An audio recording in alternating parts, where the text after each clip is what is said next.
তো দেখো, আজকে আমি তোমাদের সাথে যেটা শেয়ার করছি সেটা হচ্ছে এরকম টাইপের একটা ব্লাউজ দিয়ে কালার ব্রেক করে একটা শাড়ি পরা।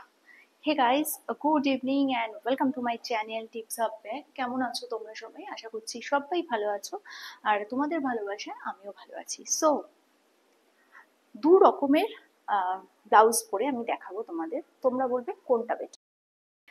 তো দেখো, আমার মনে হলো এটার সাথে একটু কালার ব্রেক করে পরাই যায়, আর এরকম টাইপের ব্লাউজ কিন্তু পরলে বেশ ভালো লাগে। আম, আর এই ব্লাউজগুলো কিন্তু দেখো স্লিভলেস, কিন্তু ক্লিভেজ দেখা যাচ্ছে না। সো যাদের মনে হচ্ছে ক্লিভেজ দেখাতে খুব সমস্যা, আনকমফোর্টেবল, তারা কিন্তু অবশ্য করেই এরকম টাইপের সিভলেস ব্লাউজ পরতে পারো। কিন্তু আবার সিভলেস পরতেও ইচ্ছে করছে, তো কিন্তু এরকম তোমরা পরতেই পারো। একটু ভুল হলো, তাহলে তোমরা এরকম পড়তে পারো। তো কিন্তু বলেছিলাম, আহ, সেটার জন্য সরি।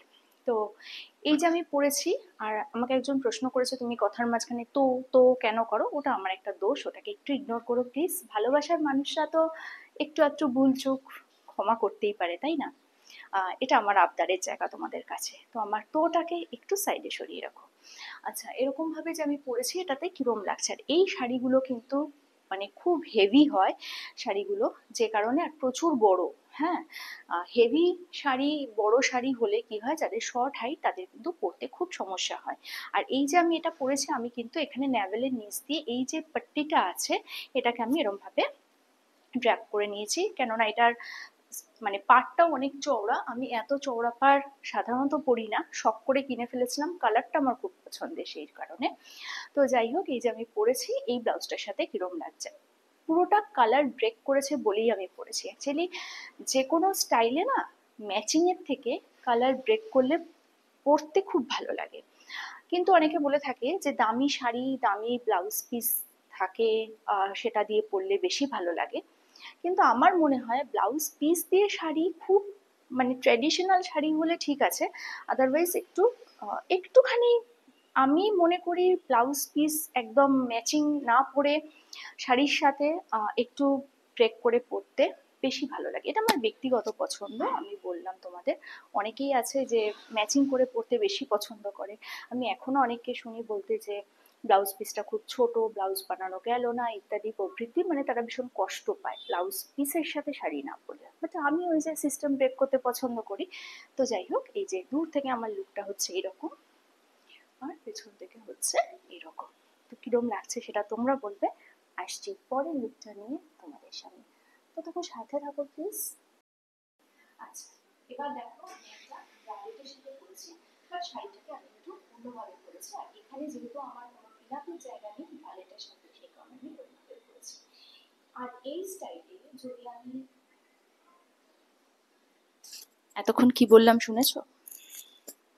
আচ্ছা, এই ব্রালেটটার সাথে আমি পরেছি, এবং এরম ভাবে পরেছি। আগের ব্লাউজটার সাথে কি এরকম ভাবে পরলে ভালো লাগতো, সেটা তো তোমরা বলবে। আর এখানে আমি আঁচলটাকে এখানে ড্র্যাপ করেছি, তার কারণ হচ্ছে এখানে পিনাপের কোনো জায়গা নেই, যেহেতু এটা ব্রালেট। সেম অ্যাজ এটা যদি আমি ব্যাকলেসের সাথে পরতাম, তাহলেও কিন্তু আমার পিনাপ করার কোনো জায়গা থাকতো না। আচ্ছা, এটা কিন্তু আমি এরকম ভাবে পুরো পার্টটাকে এখানে এরকম ভাবে ড্র্যাপ করে নিয়েছি। কিন্তু সেম স্টাইলে যদি আমি আগের ব্লাউজটার সাথে পরতাম, তাহলে কিন্তু একটুও ভালো লাগতো না। কেন বলো তো? ওই যে বললাম, সব সাজেরই একটা আলাদা ব্যাপার আছে। এখন দেখো, যেটা আমি বলছি ভালো লাগতো না, সেটাই হয়তো অন্য কেউ ভালো লাগিয়ে দেখিয়ে দেবে।